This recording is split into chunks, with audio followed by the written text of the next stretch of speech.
सतीश जी। तेरी आवाज। प्रणाम गुरुजी। गुरुजी, मेरा मन जीव जंतु पशु पंछियों की सेवा में ही ज्यादा लगता है। मैं अपनी कमाई का ज्यादा हिस्सा इसी पुण्य में लगाता हूँ। बहुत अच्छा, बहुत अच्छा है। अहंकार रहित होकर सेवा की जाए तो भगवान की ही प्राप्ति हो जाती है, क्योंकि हर पक्षी पशु के रूप में भगवान है। नामदेव जी महाराज कुत्ते में भगवान को देखो प्रकट किया ना भगवान। एक बार श्री एकनाथ जी महाराज गंगोत्री से गंगा जल लेकर बहुत से भक्तों के साथ रामेश्वर चढ़ाने जाते थे। प्राय भक्त लोग ऐसा करते हैं कि गंगोत्री से गंगा जल लेकर रामेश्वर में चढ़ाते हैं कांवर में लेके। ऐसे ही वो जा रहे थे। जब रामेश्वर जी के पास पहुंचने वाले थे तो देखा एक गधा प्यास से तड़प रहा है, मतलब ऐसा दिखाई दे रहा है। तो उन्होंने विचार किया कि रामेश्वर जी में तो सब जल चढ़ाते हैं और ये प्यासा इसे कोई पिलाएगा नहीं। गंगोत्री से लाए थे रामेश्वर जी के लिए, नजदीक गए और गोद में गधे का सर लिया और हर हर महादेव करके पूरी गंगा जली। जे ही गंगा जली पिया तो और जो साथी थे सब हंसने लगे, यार मतलब इतनी मेहनत करके वहां से लाए और पास ही आ चुके थे रामेश्वर के, वहां नहीं चढ़ा, एक गधे को पिला दिया। वो तो रामेश्वर जी गए और वहां रामेश्वर आ गए। गधे को जे ही गंगा जल पिलाया तो भगवान उठ के बैठ गए, बोले मैं ही था, तुम्हारे को देख रहा था कि तुम केवल मूर्ति में ही मुझे समझते हो या सब जीवों में भी मुझे समझते हो। तुम्हारी इस दया से मैं द्रवित होकर यहीं प्रकट हो गया, क्योंकि कण कण शिव है तो एक गधे से ही भगवान प्रकट हो गए। तो पशु पक्षियों की सेवा भगवान की सेवा, पर अभिमान न करे, भाव ऐसा रखे कि भगवान ने मुझे ये सेवा दी है और सेवा लायक बनाया है बस, और इसका प्रचार प्रसार न करे। प्रचार प्रसार करने से सेवा का जो सुकृत होता है वो नष्ट हो जाता है। जैसे आप यार मित्रों से और बहुतों से कि हम तो ऐसा करते हैं, मतलब ये बात जैसे आप संत से या गुरुजनों से कहे तो बात अलग होती है, बस इसके बाद फिर इसे गुप्त। अगर कोई कहे भी कि सुना है कि आपने पक्षियों की बहुत सेवा करते हो, अरे हम अपनी ही सेवा नहीं कर पाते, पक्षियों की क्या, मतलब उसे हमें दबाना है। हमसे पाप बन जाए तो कह देना है, पुण्य बन जाए तो छुपा लेना है, पर अपने लोग उल्टा करते हैं। पुण्य बनेगा तो पोस्टर छपवा देंगे और पाप बनेगा तो कसम खा लेंगे कि किया ही नहीं है। यही हमारी दुर्गति का कारण बनता है। अगर हमसे कोई गलती हो गई और कोई पूछे आपसे गलती, वहां हो गई, अब दंड मिले जो तो वो नष्ट हो जाएगा। जहां आपने हाँ कहा तो पाप नष्ट हो जाएगा। अगर सभा में खड़ा होकर के स्वीकार कर ले तो दंड मिले ना मिले उसका पाप नष्ट हो गया। और हम सभा में पुण्य को कह सकते हैं, पाप को नहीं कह सकते, देखना है नहीं। तो अपने इस पुण्य को छुपाओ और पशु पक्षी में भगवत भावना करो। जब उनको दाना डाल रहे हो या फल जो भी जैसे पशु पक्षी हो, तो भाव करो, हे भगवान आप इन सब रूपों, और बढ़िया पुण्य बन जाएगा और बड़ा लाभ मिल जाएगा। हे भगवान आप इन रूपों में आके सेवा स्वीकार, नाथ हम पे प्रसन्न रहो कि हम सदैव आपकी सेवा करते हैं। भक्ति हो गई, इसी से भक्ति हो गई। सब में भगवान के दर्शन की भावना बनने लगेगी, ठीक है। पर कभी गलत धन कमा के सेवा की भावना मत रखना। मान लो चलो 1 लाख रुपए हम गलत करके ले रहे हैं तो 10,000 की सेवा, वो ठीक नहीं है। ईमानदारी से कमाओ, धर्म से कमाओ, और फिर उससे अगर 10 रुपए की भी सेवा करोगे तो बहुत बड़ी सेवा मानी जाएगी। 10 करोड़ सेवा बेईमानी से वो तुम्हारे लिए बिल्कुल बेकार है। और 10 रुपए गरीब की एक रोटी जितना पुण्य देगी ना, राजा का उतना पूरा धन का खजाना नहीं, क्योंकि वो मेहनत से करके, और 4 रोटी में 3 में परिवार चलाया, अपने हिस्से की दे दिया दूसरे को, बहुत बड़ा दान हो गया। तो दान का ये भी स्वरूप समझना है कि गंदे आचरणों द्वारा, बेईमानी द्वारा नहीं, धर्म से कमा करके। एक बार राधा बाबा ने भागवत सुनी, एक ब्राह्मण आते थे, श्रद्धा से सुना। अब दक्षिणा देने की बात आई तो बाबा ने काम तो सन्यासी है, क्या दक्षिणा दे। आज बड़े बड़े लोग बैठे थे, जिसके पास पवित्र धन हो 125 रुपया हमें दे दो। किसी की हिम्मत नहीं निकालने की, क्योंकि बाबा बिल्कुल सत्य पे प्रतिष्ठित महापुरुष। अब पवित्र होना चाहिए, इन्हें दंड मिलेगा। किसी की हिम्मत। एक घास खोदने वाला बगीचे में जो काम करता है दौड़ के आया, बाबा हमारा पवित्र है। वह कैसे तेरा पवित्र? बोले घास खोदता हूँ, मुझे कोई 1,000-2,000 ले मिलते, 100 रुपया तो हम दे देंगे। बोले हाँ तू दे। 100 रुपया लिया, पंडित जी को देखे, ये है दक्षिणा। हाँ ये 100 रुपया 100 करोड़ की बराबरी बिल्कुल नहीं हो सकती। वो 100 करोड़ बेकार, वो 100 रुपया अच्छा। धर्म से कमाओ और धर्म से सेवा करो, ये भगवत। डॉक्टर हिमांशु सूरी जी, बठिंडा, पंजाब से। महाराज जी, मेरा ये प्रश्न है, क्या ऐसे महापुरुष जिनका गोलोक वास हो चुका है, उन्हें गुरुदेव रूप में धारण किया जा सकता है? एवं अगर किया जा सकता तो कैसे?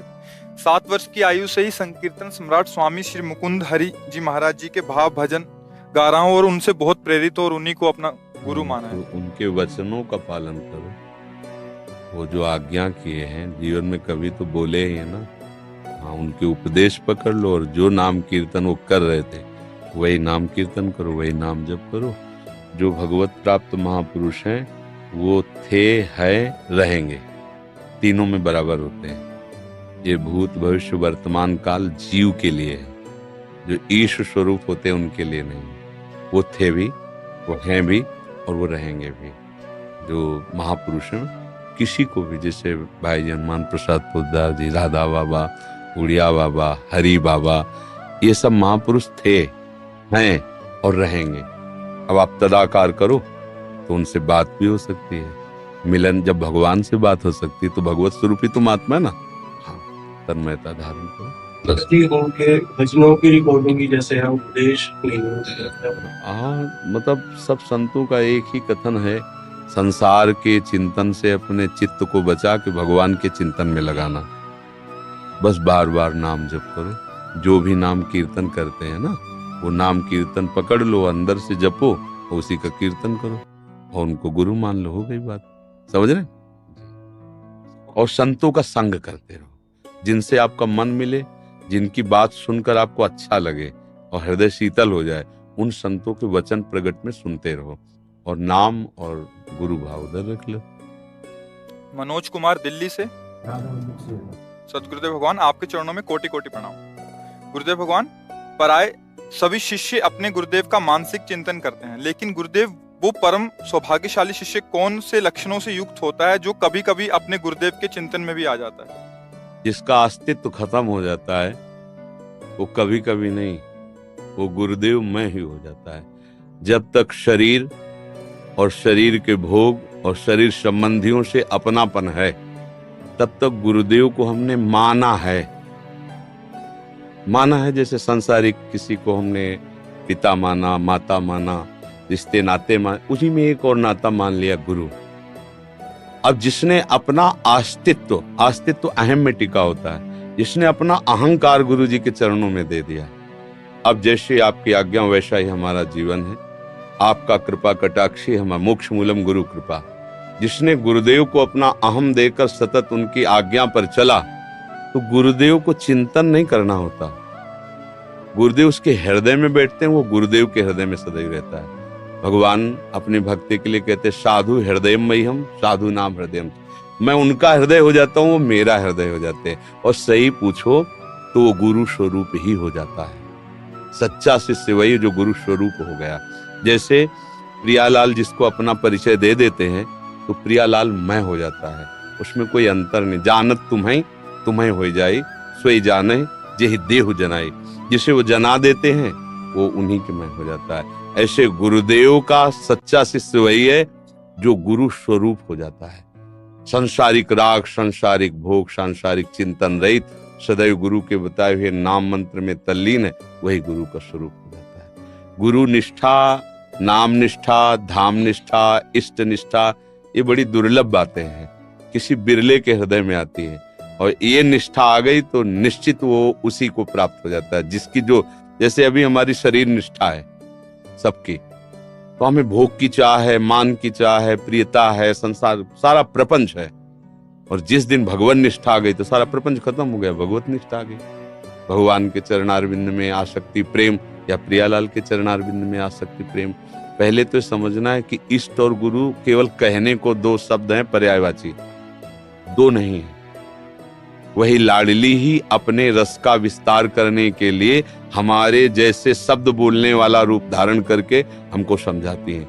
हमारे आचार्य, हमारे गुरुदेव हमारी लाडली ही है, दूसरा कोई नहीं। गुरुदेव ही लाडली है, लाडली ही गुरुदेव है, दूसरा कोई उनको कौन जान सकता है, वही जान सकते हैं। तो वही आके अपना परिचय देते हैं आचार्य रूप में, गुरु रूप में, भगवत प्रेमी महात्माओं के रूप में। देखने को ढांचा पंच भौतिक होता है, अंदर हृदय सिंहासन पर युगल सरकार विराजमान होते हैं, वही अपना विस्तार करते रहते हैं। समझ में आ रहा ना?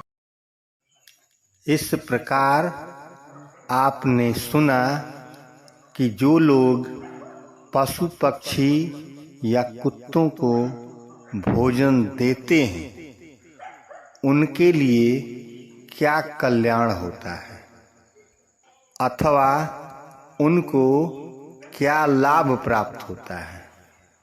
इसलिए आज से आप भी पशु पक्षियों के लिए भोजन देने का कार्य प्रारंभ कर दीजिए। निश्चित रूप से आपका कल्याण होगा। जय श्री राधे कृष्ण।